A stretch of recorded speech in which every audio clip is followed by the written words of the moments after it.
Hello everyone! So ito pong ituturo ko sa inyo ay pwede na kayong makapag-edit ng graduation picture para sa inyong mga anak, lalo na kapag hindi sila nakuhaan ng magandang graduation picture katulad po nito. Hindi sila nagkaroon ng ganitong graduation picture. So paano po ito gawin? Pumunta lamang po tayo sa ating Google o sa Chrome, pwede po. Search nyo lang po dito sa search bar ang Gemini AI. So madalas po ito po yung ginagamit ko. And so dito po pindutin nyo lamang po ito. Kapag new user po kayo, kailangan yung i-connect ang Google account nyo. Pero kung hindi na, diretso na po kayo dito. Pindutin nyo lamang po itong plus sign. Dito po, pindutin nyo po itong upload files. Select nyo po ang media picker or album or gallery kung nakalagay na po dito. Kung hindi pa, pindutin ang picker. Swipe left po natin, select natin ang photos para makita natin yung picture ng mas malakihan. Then, piliin nyo na po yung picture na i-edit nyo. For example po sa akin ito, pindutin ang box, pindutin po ang add.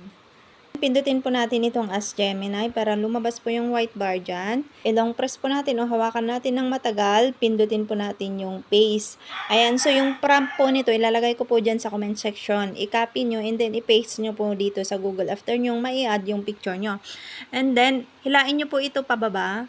May nakalagay po akong text dyan na dinagdag. Pindutin nyo yan, i-erase nyo po yan. Yan, para yung prompt lang po mismo ang lalabas dyan. Then, pindutin na po natin itong send. Hintayin lamang po natin mag-generate ng picture. Ayan, para ma-download po natin ito, ilang press po natin yung picture. Pindutin po natin ang download image. Download again. At napunta na po yan sa ating gallery. Ngayon, mukha nyo po yung lumabas dito, okay na po yan. Kung hindi nyo po kamukha, pumunta po tayo sa Remake Me AI. I-download nyo po yung ganitong app, Remake Me AI. Then, pindutin po itong single face swap. Pindutin natin itong box. I-add po natin yung picture na nakuha natin doon sa Google Gemini. Select po natin. Then, pindutin po natin itong upload your face. Then, i-upload po natin yung totoong picture po nila.